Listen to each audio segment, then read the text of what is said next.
হুবহু মিষ্টির দোকানের মতো জালিদার আর মুচমুচে ঘেবার এবার তৈরি হবে তোমাদের রান্নাঘরেই, তাও আবার কোনো ছাঁচ বা মোল্ড ছাড়াই। Hello friends, the cooking window চ্যানেলে তোমাদের স্বাগত জানাই। আজকে আমরা বানাবো রাজস্থানের ঐতিহ্যবাহী মিষ্টি ঘেবার। অনেকেই ভাবে যে এটা বানানো বোধহয় খুব কঠিন, কিন্তু আজ আমি তোমাদের সাথে শেয়ার করব সবচেয়ে সহজ আর স্টেপ বাই স্টেপ রেসিপি। নিখুঁত মাপ আর কিছু সিক্রেট টিপস ফলো করলেই প্রথমবারেই তোমার ঘেবার হবে একদম পারফেক্ট। পুরো ভিডিওটা শেষ পর্যন্ত দেখতে থাকো।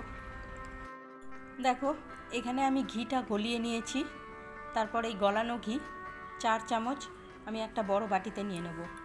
আমার চামচটা খুব ছোট, তাই আমি 4 চামচ নিচ্ছি। যদি বড় চামচ হয় তাহলে 2 চামচ নিলেই হবে।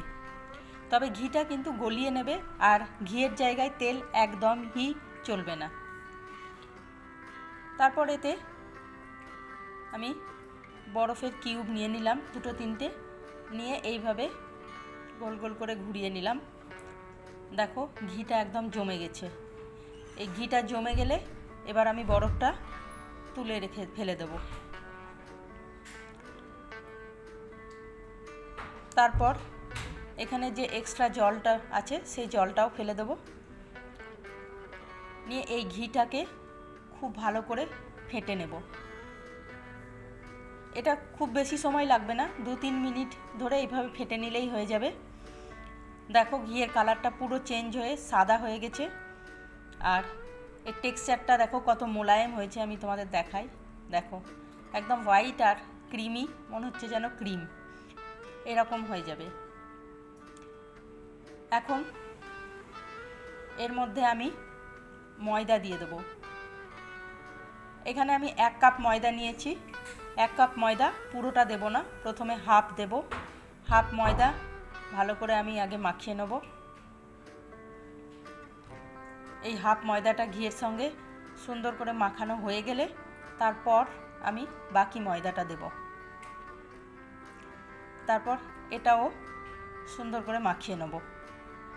বেশ একটু সময় ধরে খুব ভালোভাবে মাখিয়ে নিতে হবে।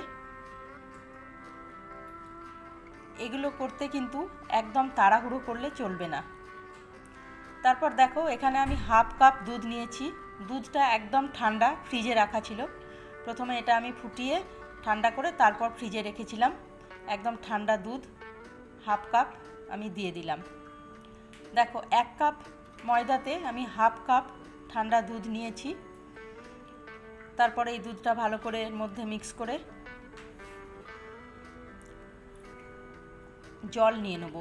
জলটাও আমি মেপেই নেব। এখানে দেখো 4-5টা কিউব বরফ নিয়েছি। এই বরফে আমি 1 কাপ পরিমাণের জলটা নেব। এই যে, তাহলে কি হলো, 1 কাপ ময়দা, তাতে হাফ কাপ দুধ আর 1 কাপ জল, তার মধ্যে 4-5টা বরফের কিউব। এবার এই জলটা আস্তে আস্তে ঢালবো আর ময়দাটা আমি মাখিয়ে নেব।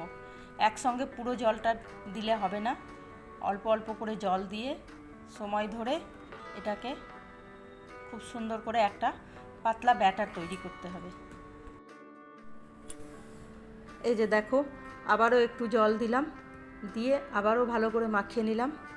এইভাবে আমি সমস্ত জলটাই এর মধ্যে দিয়ে দেবো, দিয়ে খুব পাতলা একটা ব্যাটার তৈরি করব। দেখো, ব্যাটারটা তৈরি হয়ে গেছে। এখন এর মধ্যে কোনো দলা যেন না থাকে, সেই জন্য এটাকে আমি ছেঁকে নেব।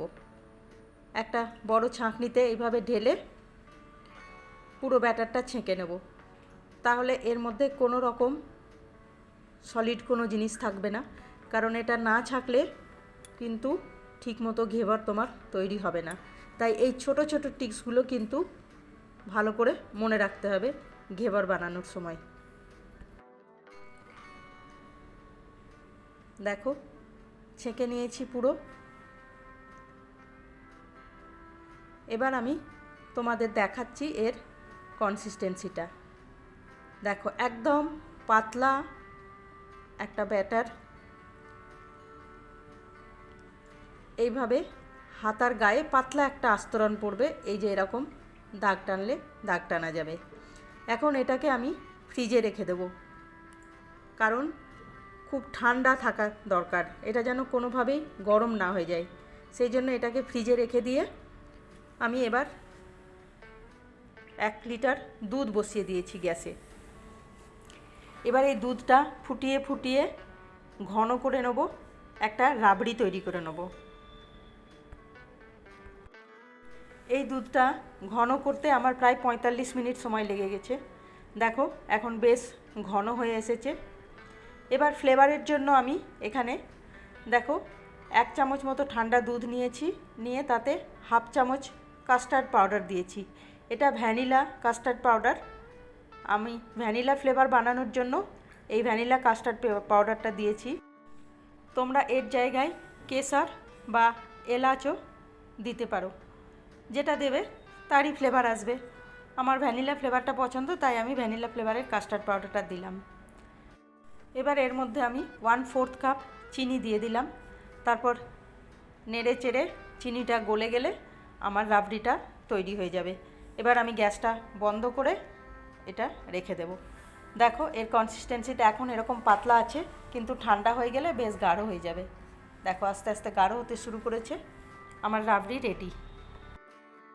এবার একটা প্যান বসিয়ে নেব, এতে 1 কাপ চিনি দিয়ে দেবো, আর 1 কাপ চিনিতে আমি মোটামুটি 1.25 কাপ মতো জল দিয়ে একটা সেরা বানিয়ে নেব। এই রসটা খুব গাঢ় হবে না, আবার রসগোল্লার মতো খুব একটা পাতলাও হবে না, বেশ একটু চিটচিটে ভাব আসলেই হয়ে যাবে। এই যে দেখো একটু চিটচিটে ভাব এসেছে। এবার এটা হয়ে গেছে, এটা বন্ধ করে এটাকেও আমি একটা পাত্রে ঢেলে রেখে দেব ঠান্ডা হওয়ার জন্য। এবার আমি ঘেবার বানাবো। ঘেবার বানানোর জন্য দেখো আমি একটা সসপ্যান নিয়েছি। এরকম সসপ্যান বা ছোটো ডেকচি টাইপের কিছু বাসন থাকলে তার মধ্যেই কিন্তু ভালো তৈরি হবে ঘেবারটা। আর এর মধ্যে আমি ঘি আর তেল মিক্স করে নিয়েছি, অর্ধেক ঘি আর অর্ধেক তেল। ঘেবার অ্যাকচুয়ালি ঘিতেই বানাই, কিন্তু আমাদের বাঙালিদের এত ঘি খাওয়া অভ্যেস নেই, সেই জন্য আমি এতটা ঘি দিলাম না। এর মধ্যে অর্ধেক ঘি আর অর্ধেক তেল দিলাম। আর তেলের পরিমাণটা দেখো হাফ অবধি উঠে গেছে। যে বাসনেই নেবে তার অর্ধেক পর্যন্ত যেন ঘি বা তেলটা থাকে। তারপর তেলটা প্রচুর গরম করে নিতে হবে। অনেক গরম তেলে এই যে দেখো অল্প অল্প করে চামচের মধ্যে নিয়ে এইভাবে উঁচু থেকে ছাড়তে হবে। তারপর 1 হাতা মতো ব্যাটার দেওয়া হয়ে গেলে এর একটা বেলনার পিছন দিয়ে বা বড় একটা কাঠি দিয়ে এইভাবে মাঝখানটা গর্ত করে নিতে হবে, মানে মাঝখানটা এরকম খালি করে নিতে হবে, জায়গাটা স্পেস বানিয়ে নিতে হবে, নিয়ে আবার এইভাবে অল্প অল্প করে ছাড়তে হবে। এই যেটা আমি ছাড়ছি এই ধারটা যেন খুব পাতলা ধার হয়, আর সেই জন্যেই ব্যাটারটাও খেয়াল রাখতে হবে যেন এরকম পাতলা হয়। দেখো এইভাবে আরও 1 হাতা দেওয়ার পর আমি আবার মাঝখানে একটু জায়গা করে নিলাম, নিয়ে আবারও আমি এইভাবে অল্প অল্প করে ছাড়বো এইভাবে। আর গ্যাসটা কিন্তু আমার এখন পুরো ফুল রাখা আছে, ফুল আঁচে খুব গরম তেলে এইভাবে অল্প অল্প করে দিয়ে ঘেবারটা বানাতে হবে। এবার আমি একটা ঝান্না বা খুন্তির উল্টো দিক দিয়ে এইভাবে নড়িয়ে নড়িয়ে এটাকে পাত্র থেকে আলাদা করে নেব। দেখো পাত্র থেকে এটা আলাদা হয়ে গেছে। এইভাবে চাপ দিয়ে দিয়ে এবার ওপরটাকেও আমি খুব ভালো করে সেঁকে নেব। দেখো ওপর দিকটাও সুন্দর সেঁকা হয়ে গেছে, কালার এসে গেছে। এবার এইভাবে ওই খুন্তির পিছন দিক দিয়ে এইভাবে ধরে এটাকে তুলে নেব। এইভাবে ওই একই পদ্ধতিতে আমি বাকি ঘেবারগুলোও বানিয়ে নেব।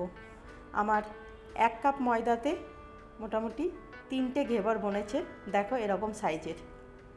আর কীরকম জালিদার বনেছে দেখো। এবার ওপর থেকে ওই রসটা দিয়ে দেবো, আর যে রাবড়িটা বানিয়েছিলাম সেই রাবড়িটা দিয়ে দেবো, তাহলেই হয়ে যাবে। আর দেরি কেন, আজই বাড়িতে বানিয়ে ফেলো এই দারুণ জালিদার ঘেবর, আর বাড়ির সবাইকে একদম চমকে দাও। রেসিপিটা কেমন লাগলো কমেন্ট করে জানাতে একদম ভুলো না। ভালো লাগলে একটা লাইক করে দিও, বন্ধুদের সাথে শেয়ার করে দিও, আর এরকম দারুণ দারুণ রেসিপি দেখতে চ্যানেলটি এখনই সাবস্ক্রাইব করে রেখো। দেখা হচ্ছে পরের ভিডিওতে নতুন কোনো রেসিপির সাথে। ততক্ষণ পর্যন্ত ভালো থেকো, সুস্থ থেকো, বাই।